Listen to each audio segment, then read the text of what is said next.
Hello, everyone. We see some more people kind of trickling in here. We're going to get started in just a few minutes with Noah Barnett to talk about the best Giving Tuesday campaign possible.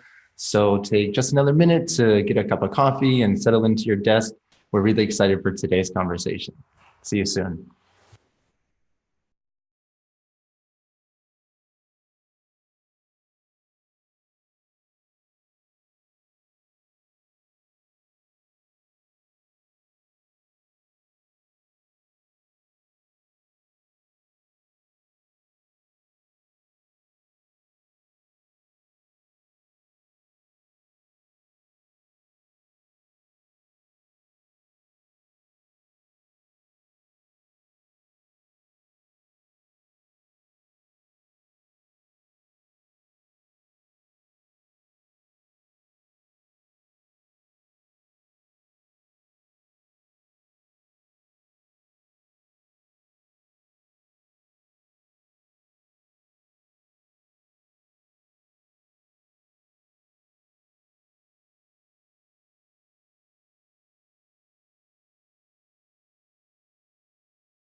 Hi all, Emma again here from Elevation. So we're just going to get started in 2 minutes just to give people optimal time to join us today. So just hang tight, we're about to get started.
All right, everyone. Emma here from Elevation. I'm so excited to welcome everyone to today's awesome webinar.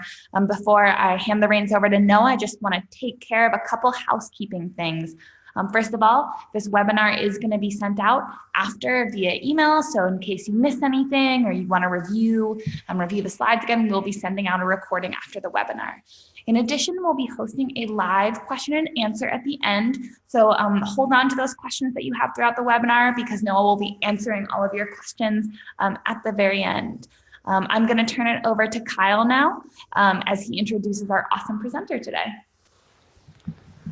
Yeah, so we definitely want to thank Noah for taking the time to be with us this afternoon, this morning, for those of you who are not on the East Coast, as it's still the morning hours there. But just give a little background about Noah Barnett's experience.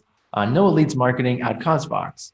And prior to CauseVox, he spent 6.5 years in fundraising and marketing leadership roles at World Health and the Adventure Project. He knows firsthand the challenges nonprofits face and is passionate about equipping them with the resources and insights they need to rally people around their cause. And today's topic of conversation for Giving Tuesday campaign goes right into that. So we will go ahead and hand things over to Noah, and we're really excited to get this conversation going.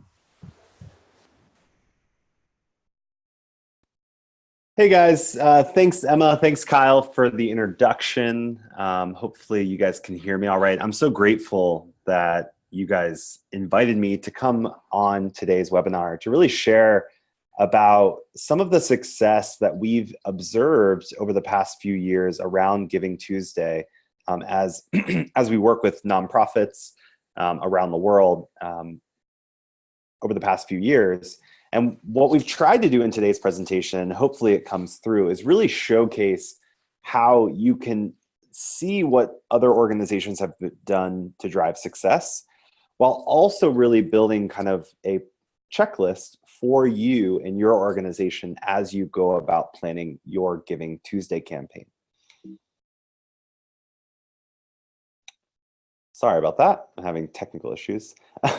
As Kyle said, I do run marketing here at CauseVox. I'm gonna talk a little bit more about CauseVox in a minute, but outside of that, I'm a husband, I'm a father of 3 boys, these little guys right here. And as Kyle mentioned, I've actually spent over nearly 10 years now working in fundraising, whether it was spending 6 years running growth at a humanitarian nonprofit, helping the Adventure Project as they develop their digital fundraising strategy, or just consulting with other nonprofits as they think about how do they grow their impact in today's connected economy, especially through fundraising. And prior to joining CauseVox to run marketing, I was actually a customer for 5 years. And so for those that don't know what CauseVox is, I just want to provide some background so that you can see kind of some of the experience that we've had, especially around Giving Tuesday and helping organizations with their online fundraising. So CauseVox was started in 2010 to really be an online fundraising platform to help nonprofits, especially small fundraising teams, really simplify and grow their fundraising, especially as we've seen in today's connected economy. What this really looks like functionally is helping organizations run peer-to-peer campaigns, crowdfunding campaigns, managing online donations and monthly giving programs, and really equipping you with the tools so that you can run those campaigns successfully. And one of the campaigns that organizations use our platform for most often, especially as a jumpstart into our product, is Giving Tuesday. And so we're going to talk a lot about Giving Tuesday. But first, what I wanted to do was just set a roadmap for where we're going on over the next 45 minutes together. And so before we really talk about how you can be successful on Giving Tuesday, I think I would love to spend a little bit of time clarifying what Giving Tuesday really is for those that don't know, but also kind of talk about some of the don't do's and must do's as it relates to Giving Tuesday. I think there's a lot of misconceptions around Giving Tuesday and how you drive success. And so I want to dig into that before we really drive through the steps that you need to be successful, whether it's planning, preparing, and promoting your campaign. And then as Kyle and Emma mentioned, we're going to be doing a live Q&A, which I'm really excited about because I want to make sure that we answer the questions that you have around your campaigns for Giving Tuesday. So let's dive in. So some quick facts for those that are newer to Giving Tuesday or are kind of looking for ways to expand your program. Giving Tuesday is a global giving movement that has been built by individuals, families, organizations, businesses, and communities in countries around the world. And so this is a global movement. But it's also not just specifically designed for nonprofits. And that's something that a lot of nonprofits that we talk to are surprised about. But what we've seen over the years as the movement's grown is that more individuals want to get involved. And so it's more about individuals expressing their generosity. And that it takes form of coming together to do community service projects. Maybe it's supporting or giving a shout out to the nonprofits that they give to throughout the year. Or it's even businesses that are using Giving Tuesday as an employee engagement opportunity where they're saying, hey, we're going to use this day to really rally together as a organization or a business, and we're going to invest in a cause that's worthwhile, either in the community that our headquarters is in, or we're going to go out and do community service projects. And so it's really interesting to see how Givingtuesday's evolved. And I think it's important to know that because it gives you as an organization more ideas and design space to think about how your organization can engage with Givingtuesday. Maybe it's not a traditional, hey, just donate money to us Givingtuesday campaign, but it could be a volunteer style Givingtuesday campaign, or it even could be a great opportunity for you to engage some of your corporate sponsors or corporate partners to engage their employees. And so you can use those avenues to really broaden kind of the impact and kind of scope of your Givingtuesday efforts. So again, it's not just one thing. And it's important to realize that as you think about how your organization really wants to be involved. The other thing is that this movement is huge. So millions of people have come together to support and champion causes they believe in. And Givingtuesday is really for all types of organizations, schools, small local nonprofits to global development nonprofits. And what we've seen is last year alone, there was 2.5 million gifts that were given to charitable causes. So even though the day is pushing this idea of generosity and expression of generosity, it does center very specifically around this idea of giving or a transactional engagement with an organization, but really as more of just a notion to kind of showcase their support or an individual's support on Givingtuesday. But there's a lot of people that get involved and it continues to grow, every year, 100, 200%. And so this year, I'd imagine we would come closer to the $3.5 or $4 million range, maybe even pushing up to $5 million. Or 5 million gifts, sorry.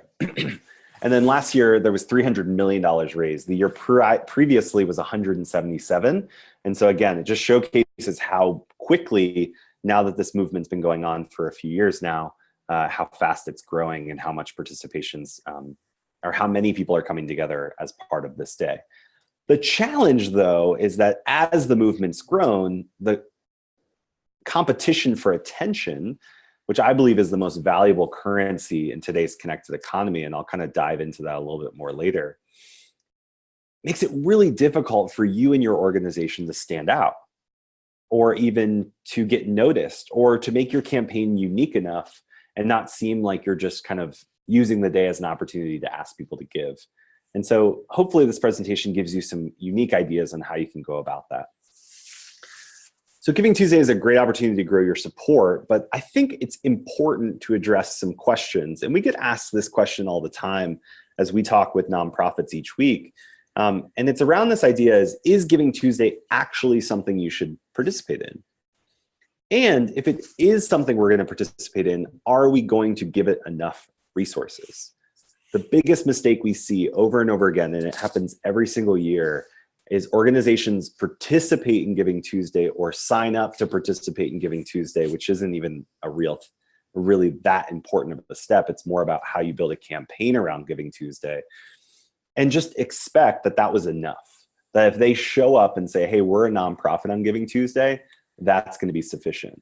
And what we see is that it's important to think about what you actually need to be successful on Givingtuesday. And so here are 5 good reasons on why you should participate. And the first is that if your organization has a very specific need or direct impact that you're looking to fund, that you could kind of associate with Givingtuesday. So what this could look like is an organization that fundraises with us here at CauseVox set out one year to help fund 100 bicycles for people in developing communities that they were providing mobility for. And so they knew that they were going to go out on Givingtuesday and rally their community of supporters around that very specific need and impact. So that's a great example. Another was an organization I worked with was trying to raise $75,000 to provide a whole community of refugees with shelter for the winter. And so we knew that there was a very clear and specific story that we could leverage as we drove into Givingtuesday, and we could bring people along on that because we knew at the end, if we were successful, we were going to provide a family or a community of refugees with housing. And if we weren't going to be able to do that. And so it's much easier to communicate as part of a Giving Tuesday initiative. The other way that we see organizations leverage Giving Tuesday successfully is either to kick off their year-end fundraising campaigns. So maybe you fundraise typically during the month of December. What we've seen is that using Giving Tuesday as a launching point for your year-end fundraising is another great use case for Giving Tuesday. And so you're not just focused in on the 24-hour campaign of Giving Tuesday, but rather just using it as an opportunity to showcase what you're doing during year-end and invite people to come along with you and be a part of the change that you're making that year.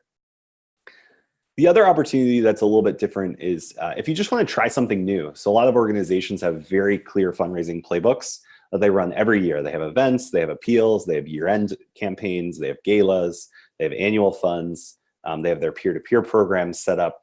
But Giving Tuesday is something that if you haven't participated previously, or even if you have, but you're looking to try something new. So maybe you're looking to do a social media engagement campaign and you're not really sure exactly how that's structured. And so you really want to use Giving Tuesday as kind of a learning space for you to try something different and new and exciting.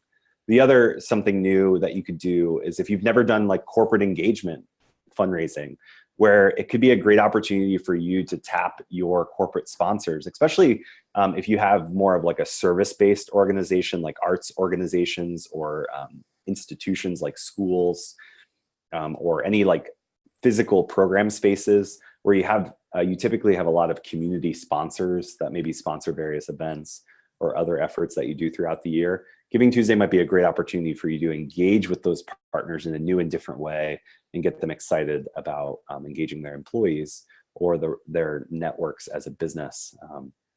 It can also be really, really effective. The other opportunity is if you're just looking to engage current supporters. So one thing that we did a lot when I was doing Giving Tuesday campaigns is we would go back and look at who had already given to us year to date prior to Giving Tuesday, knowing that they had supported our organization.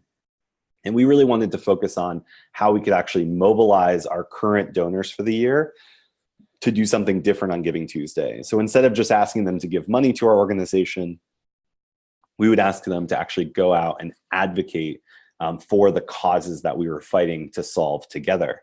And so that's what we used Giving Tuesday for, was a mobilization effort to really move our current supporters into an advocacy type role. And again, the last thing, which I already mentioned a little bit, was corporate partner development.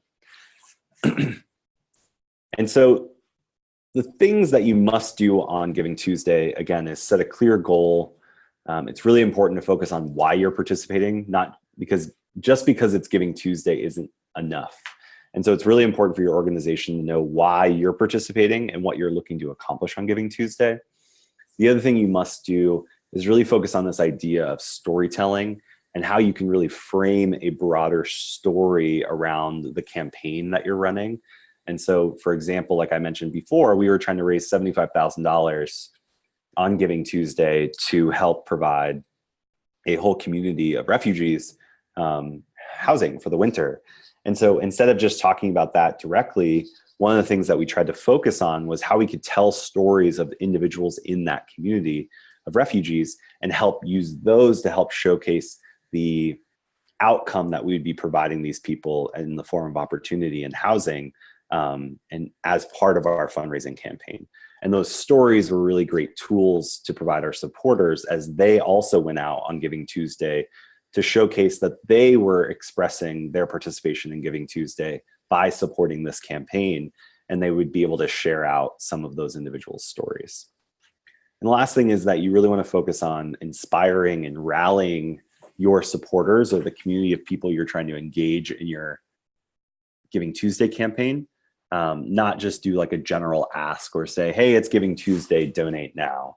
Those type of asks may drive some response, but they're not going to really drive the results that most successful or the best organizations see and accomplish on Giving Tuesday. Again, Giving Tuesday is not about just participating, but rather rallying together as a community of people, which is your supporters, coming together in support of the change that you're trying to make in the world. You guys following? Okay, let's keep going. This is just a visual of what that looks like. Fundraising that, again, is just like a direct appeal that's like, hey, donate now. Doesn't really work that well on Giving Tuesday. Really has to be this idea of coming together as a community of people in support of your cause. And you're really just giving individuals a vehicle that they can use to express their participation and generosity on Giving Tuesday.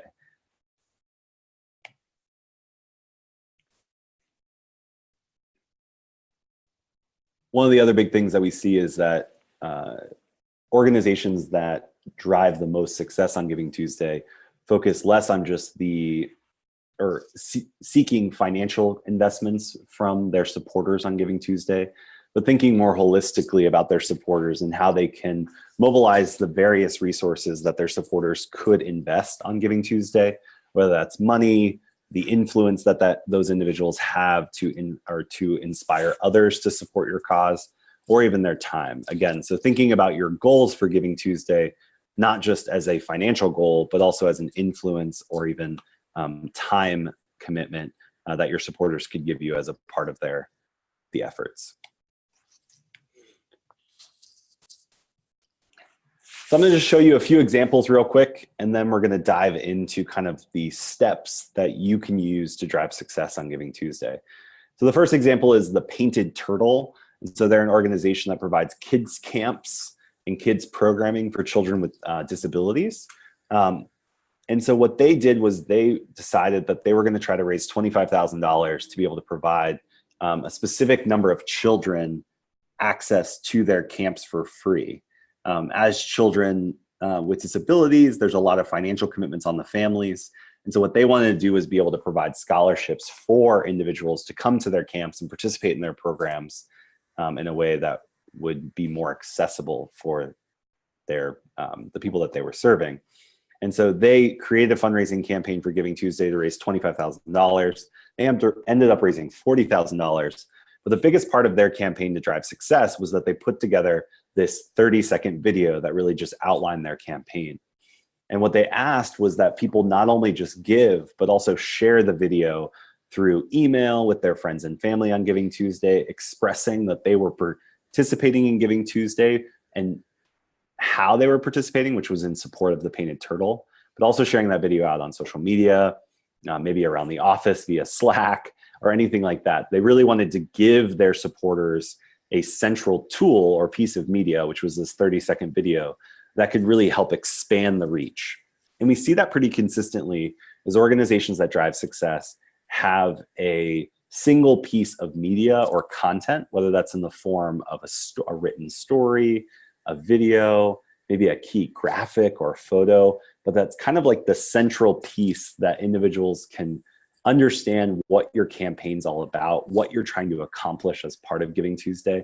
And so they saw huge success simply by having this 30-second video that really highlighted the need and drew individuals in.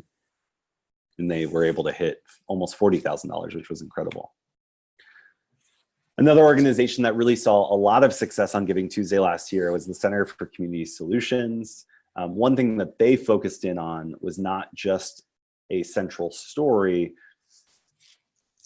or a video, but what they saw success with was inviting their current supporters to actually go out and fundraise on their behalf. And so they use peer-to-peer fundraising through CauseVox to be able to actually mobilize their supporters to almost act as like customer referrals. And so on Giving Tuesday, instead of them going out and appealing to a broad base and saying, hey, we're a part of this, they actually use their supporters to go out and tell their friends and family on Giving Tuesday why they should support the Center for Community Solutions.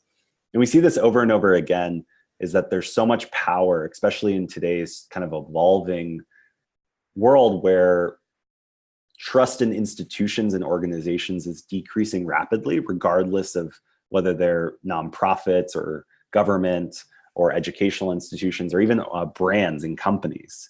Just there's been so much deception from each of those entities publicly that the trust in those entities is decreasing. And so what we're seeing is that there's a renewed sense of value on recommendations and referrals.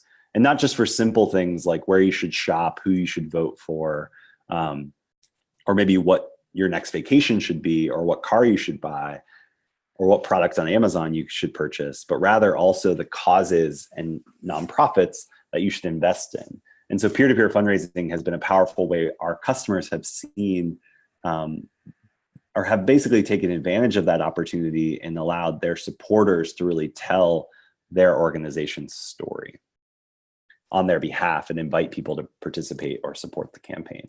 And again, they saw huge success, raising almost triple their goal, 2.5 times their goal that they set out with last year on Givingtuesday.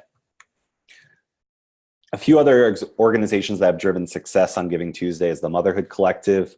One of the things they really focus on is activating their volunteers. So they run programming throughout the community they serve. They're a maternal health organization, and they have a lot of volunteers. And so they use Givingtuesday really to mobilize those volunteers to fundraise on this organization's behalf. The other thing they did uniquely last year was they partnered with a local business and actually had an in-person event that they streamed on Facebook throughout the day, inviting people to come visit with them, to learn more about the Motherhood Collective at a local kind of chocolate and coffee shop. And so again, they were more creative with their ideas, which ended up resulting in much more success because they not only had the online presence and community, they had their volunteers promoting their organization, but they also had this in-person event in the middle of the city where people could actually come out throughout the day, learn more about the organization and support their efforts. So there's a great example of combining online and offline fundraising to drive more results. This was the organization I mentioned earlier, where they really focused on a very specific need. And so recently they basically said, hey, we want to fund 100 bicycles. And so they went out and used that story and told it in a multimedia way, and really brought people together on Givingtuesday to help accomplish that goal. And what they really focused on was showcasing what success looked like. Like, what are we going to accomplish together if you take action today? That's something I think we can learn a lot from as fundraisers that aren't in the political landscape. But I think what's interesting is when you look at a lot of political candidates, what they're showcasing is what the outcome will be if you vote for them. And so there's a call to action, which is vote for me. But what they're mostly focusing on and talking about is what's going to happen. What is the outcome of that? What does success look like? And then in other ways, they'll also tell what happens if we aren't successful. If we don't come together in this moment, what is going to happen? What is the negative outcome, or kind of what does despair look like if we don't come together as a community? And so they do this really well as an organization, and it's something I think could help your organization as well. What is the actual outcome if we accomplish this? And this is, again, where just asking people to donate because it's Givingtuesday isn't sufficient enough. That's going to be a dime a dozen. People are going to receive a dozen emails from various charities asking them to donate. How are you going to be able to stand out? And I think this is a great way to do it.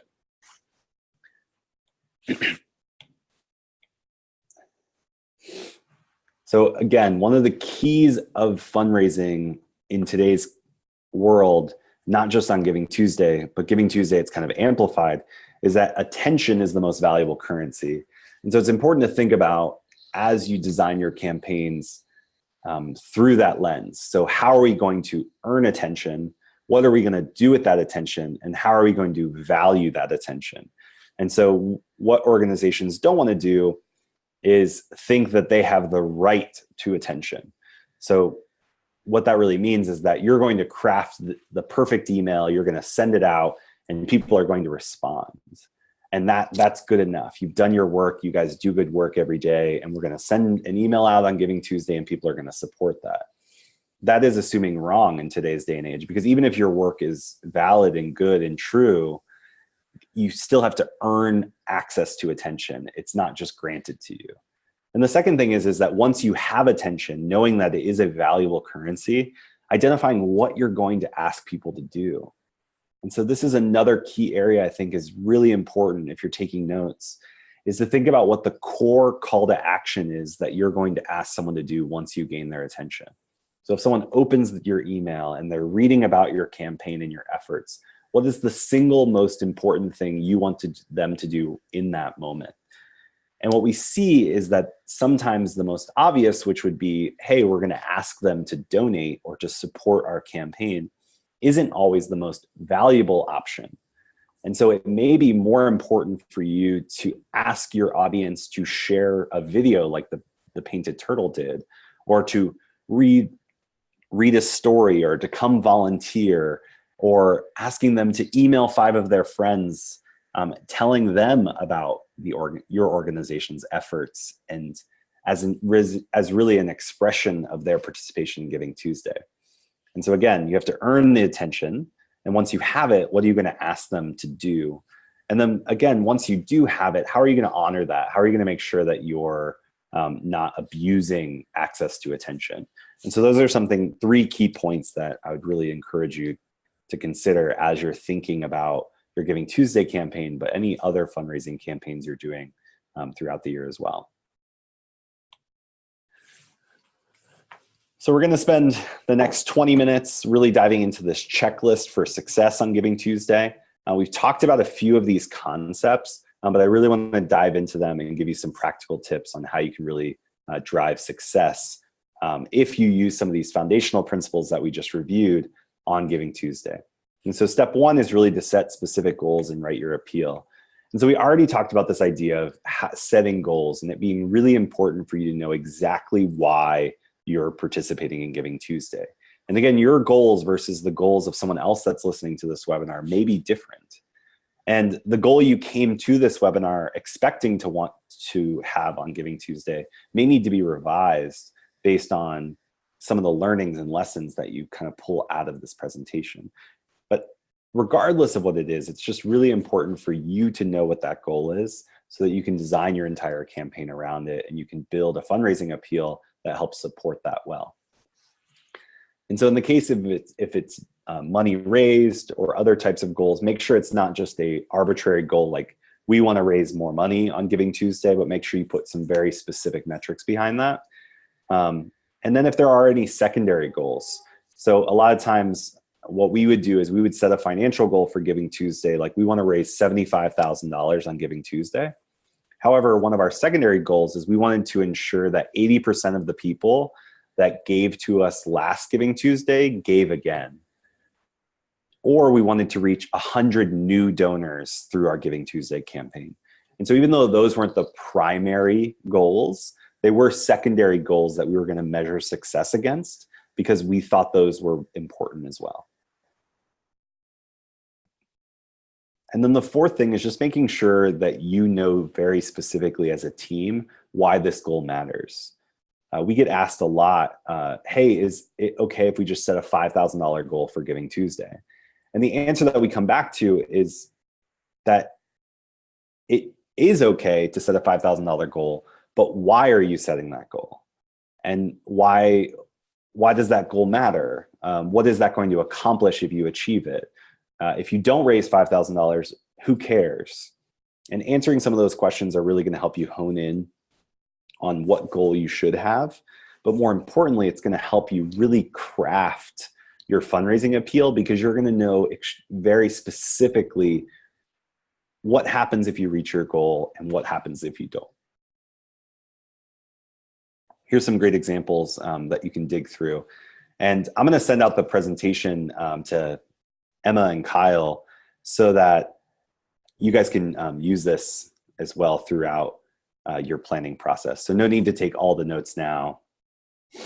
I'm going to share this with you guys as well. Excuse me, I have a little bit of a cold, so I apologize for the sniffles. And so once we've defined our goal, the second thing is to really craft a compelling fundraising appeal, or whether it's a financial fundraising goal or other goals, it's still trying to craft an appeal that's really going to support those goals. And so this goes back to the idea that to earn someone's attention, you can't just have a specific need and you can't just be doing good work, but you actually have to compel someone to get behind the organization's campaign and your efforts. And so I love this quote by the founder of Save the Children. She says, our goal as fundraisers is to devise means of making known the facts in such a way as to touch the imagination of the world. The world is not ungenerous, but unimaginative and very busy. And when I first read this quote, it kind of was a gut check for me, because as a fundraiser, I always complained that there's just not enough generous people out there. No one cares. And this quote really reframed that for me and said, it's not that people are ungenerous. They're just unimaginative and very busy. And this was back in the 1880s when she wrote this, or 1890s when she wrote this quote. And I think in today's kind of hyper-connected, distraction-filled world, it's even more important to keep this in mind. That your job as a fundraiser is to really kind of touch the imagination, or really take the work that you're doing and the efforts and the outcomes that you're working on and bring those to light in a way that is going to drive action, that's also going to inspire people and make someone want to be a part of the bigger thing that is going on through your organization. And that's not just organizations that are doing like saving children or providing water or feeding the homeless, but even if you're an arts organization, your job is the same. It's not just to showcase that, oh, we're an arts organization that's open and serving underprivileged children with our after school programs, but rather talking about the outcome and the impact that exposure to art or exposure to culture, arts and culture, has on a person's life. And maybe even telling the story through the lens of people at different stages of life, and showing how interacting with art or interacting with whatever your services are, your programming are, is really making a deep impact in those individuals' lives. Key thing to keep in mind is that your fundraising appeal should really touch the head. So really talk to the truth about the work that you're doing and why that's important. But then also the heart. So using it in stories to emotionally connect your audience. And so going back to the arts organization example, is that just because, or it's important to both showcase the functional benefits that your organization provides. That's really coming towards the head about serving different age groups, really having a diverse range of programming, serving the community of 120,000 people that come through our doors every year. But the heart is more of bringing that down, zooming in, and maybe showcasing the real emotional impact, or kind of the specific impact that those programs have had on 1 to 3 people's lives, and telling the story from that lens, so that you can provide really an anchor for individuals to understand and support your campaign. And so when I go in and I'm saying I'm supporting your arts or institution, it's not because I'm supporting the very fine art museum, but rather helping individuals like Johnny and Edgar gain access to and exposure to the arts, which allows them to dream of bigger opportunities in their lives, or new career choices that they could have when they grow up, or reuniting, an elderly man's life to be something bigger than what he thought it was, and kind of a renewed spirit that's going to help him live a more flourishing life the rest of his life. And so talking through some of those stories as a team is going to be really important. Stories really connect us, and I think that's the key when you're defining your fundraising appeal.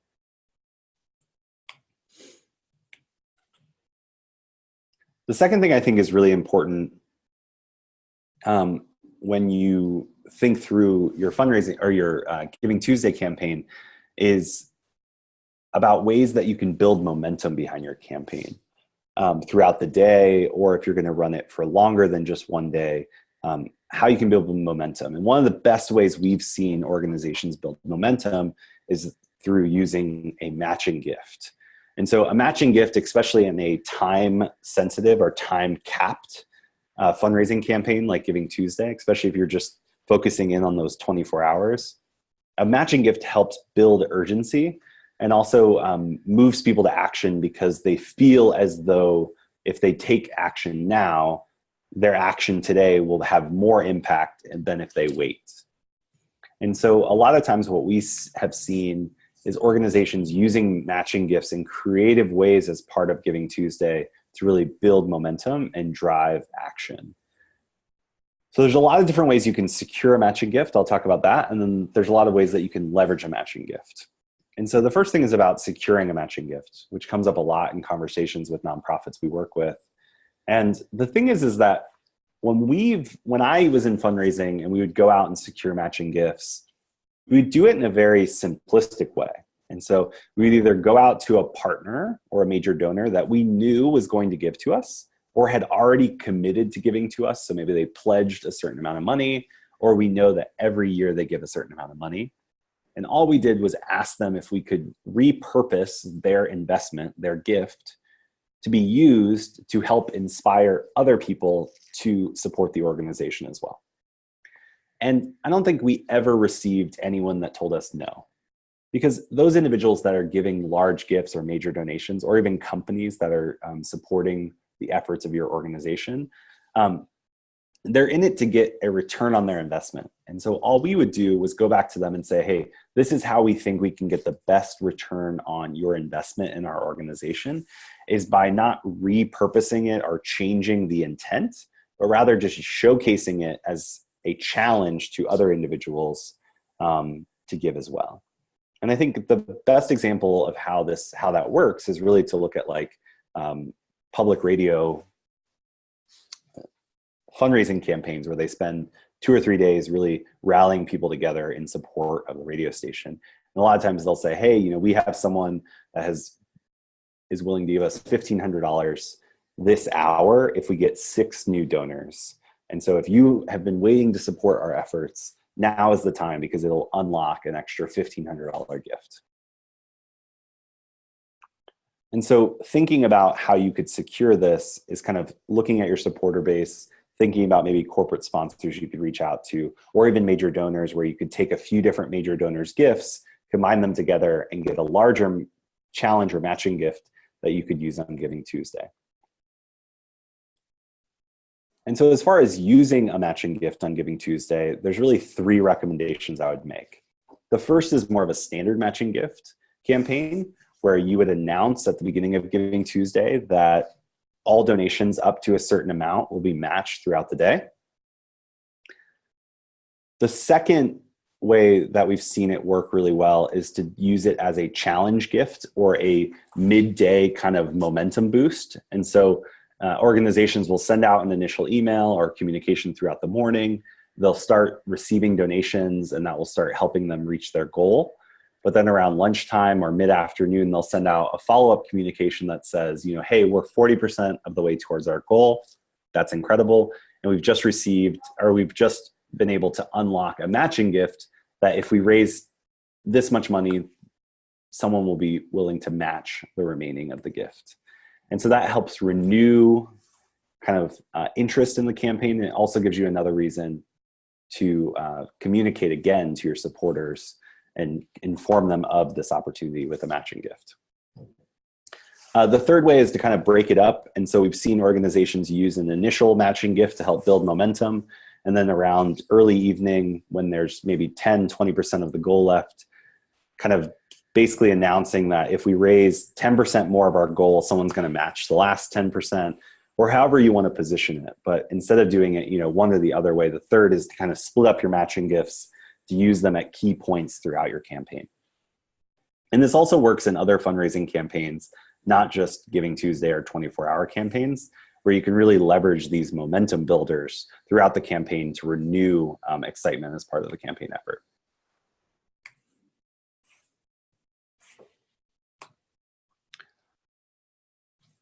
So last few things I want to talk about is planning your timeline and then promoting your campaign. And so one of the key things we see with successful organizations, as well as having a clear goal and kind of a story-driven fundraising appeal, is they have a very clear timeline on how they're going to plan out their efforts. And so as you're planning your efforts now, you would actually map out day by day what you need to accomplish, who's going to do it, and how that's going to be delivered, or who's coming together to work on that. So there's a lot of different ways that you can plan your timeline. Here at CauseVox and other nonprofits that we work with, you can use kind of like project management software to kind of map out the timeline for your fundraising campaign.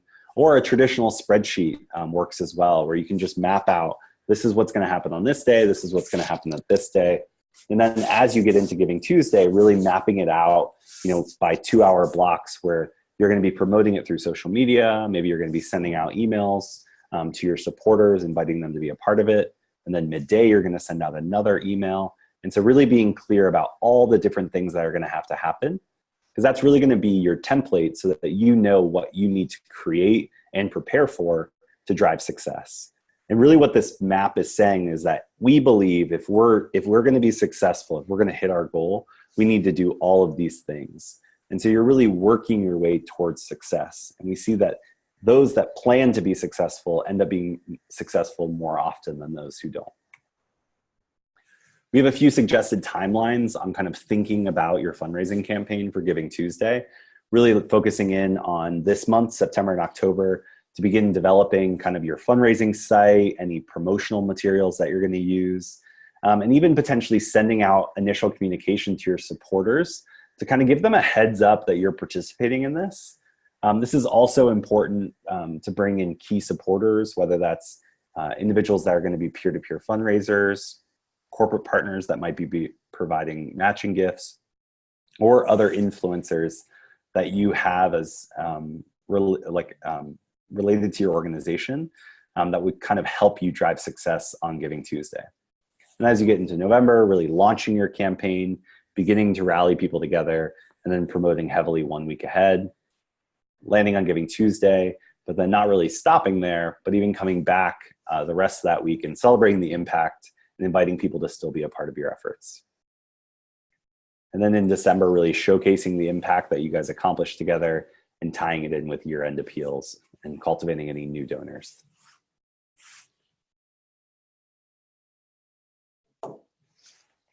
All of this leads up to really crafting your campaign assets.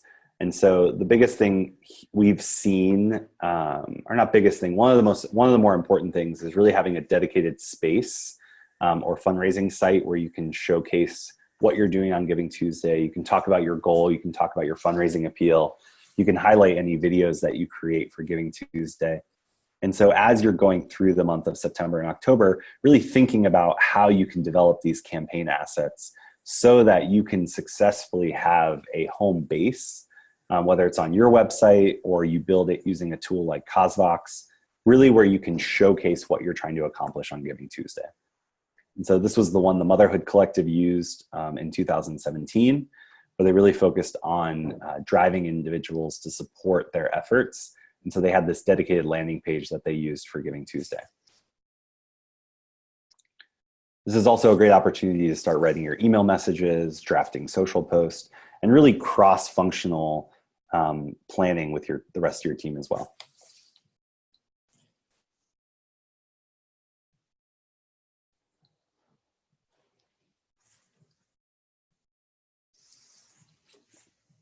We already talked a little bit about fundraising videos, so I don't want to dive into this any further, and we're coming up on time, and I want to leave more time for questions. So Kyle and Emma, I know that you guys wanted to kind of facilitate Q&A, and so I'd love to take time to really dive into that or begin setting that up. But one of the key reminders I would just have is that the key to Giving Tuesday success is to ensure that you have a very, very clear goal, and it's not just because it's Giving Tuesday that you're participating.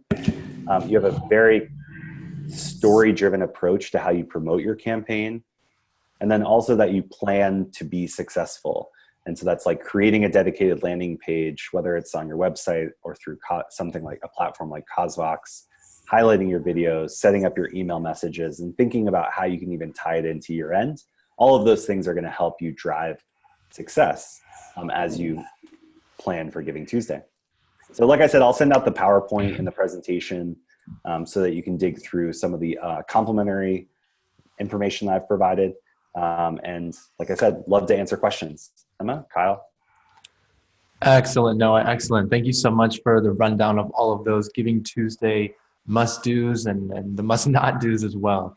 That was some really great information, and I think that a lot of people here today are going to find this very useful come November, come Giving Tuesday.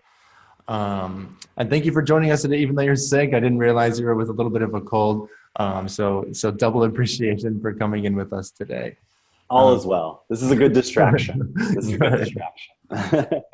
So for those of you who are kind of pining on questions, feel free to use the chat box that you see there in your kind of webinar settings. That'll bring up the questions for us so we can kind of go through them there. So again, right in that chat box, feel free to send whatever you've got. We're more than happy to take any questions. We've got some time set aside for this. And while those are kind of coming through, one question that Emma actually came up with during your presentation was what would be a realistic goal for your first Giving Tuesday? If this is your first time you're participating, should you expect to have a high participation rate, a high donation rate? What sounds realistic to you? Yeah, great question. I think it goes back. It's a very contextual question. If you've never participated.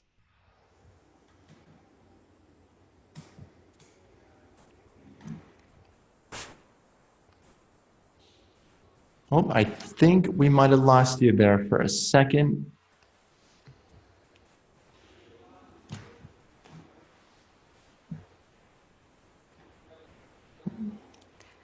Can you hear us okay, Noah? Well, no worries at all there.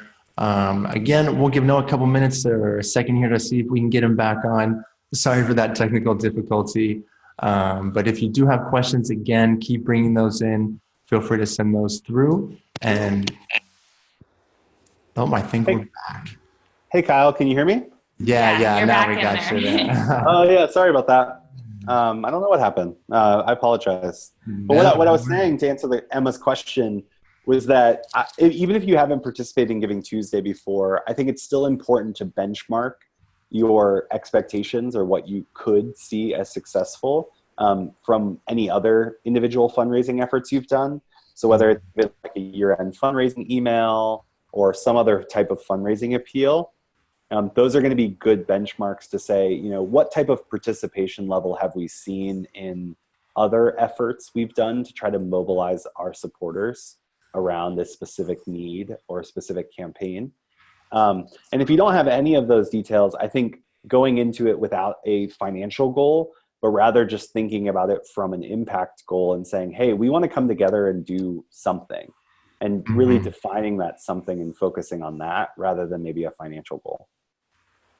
Yeah, excellent. That's definitely a good tip for those first timers out there on this Giving Tuesday. One of the tips that I wanted to kind of call attention to also was your tip about getting attention and maintaining it. That's something that Emma and I have talked about in other webinars that we've done when it comes to online fundraising practices. So since we saw that kind of repeated there, we wanted to be sure to mention that and give that kind of an honorable shout out. Getting attention is rather important, and maintaining it is even more important, and kind of expecting people to give you attention just because you're there is definitely not the way to go. So there's always a little bit more involved in it, like you had mentioned to us, Noah. Absolutely. And then one other question that we were kind of throwing around here, I know in the beginning too that you had mentioned storytelling, and we could certainly do a whole another webinar on best storytelling practices. But one thing that I wanted to ask you about was your kind of focus on getting the community-driven aspects into play and making sure that your campaign was kind of telling a story and focusing on the community there. So do you have any of those storytelling tips that do help to engage people more on a community-based level as opposed to just a fundraising ask level instead? Yeah, so I think what's interesting is, and Rob, our CEO here at CauseVox, talks about this a lot, is that individuals, especially in today's day and age, and this isn't just millennials or baby boomers, it's very cross-generational, is that they want to be a part of a change. They don't want to just give to it. And so as you're designing your fundraising campaign, acknowledging that people aren't just there as a transactional relationship with your organization and your campaign, but rather desire to be a part of it. And so as you design the stories or kind of the appeal that you're going to go out with as part of Giving Tuesday or any other fundraising campaign, it's really important to make sure your messaging is inclusive and inviting people in to be a part of this and showcasing to them how they can be a part or be the hero as part of the story, but also be a part of something bigger than themselves. I haven't met many people that have said, I really don't want to be a part of something bigger than myself. I'm good. And so I think making sure even how you communicate in the language is it's very inclusive to the person you're writing to, very direct and specific, and showing them that they are essential. They should be a part of this effort. And then kind of showcasing the outcomes of what that's going to look like. I think the second storytelling tip that I would recommend is keeping it focused on relatable stories. And so what we see a lot of times is organizations rely too heavily on stats to justify why people should give to them, and not enough on actual stories. And so what we see is if an organization's like, what does that actually mean? Is I always say, if you went out of business tomorrow, who is the person that would care? Who are the people that would care that you went out of business, or they would notice? And usually that results in like a multitude of conversations, whether it's, the people that are being served or maybe beneficiaries of the organization's programs. So I was like, those are the individuals that you should tell a story from their perspective on the work you're doing, not your perspective as an organization. And so you really have to get out of your, like, I'm the organization doing the work box and talk more about the perspective that individuals have that are benefiting from your organization's work.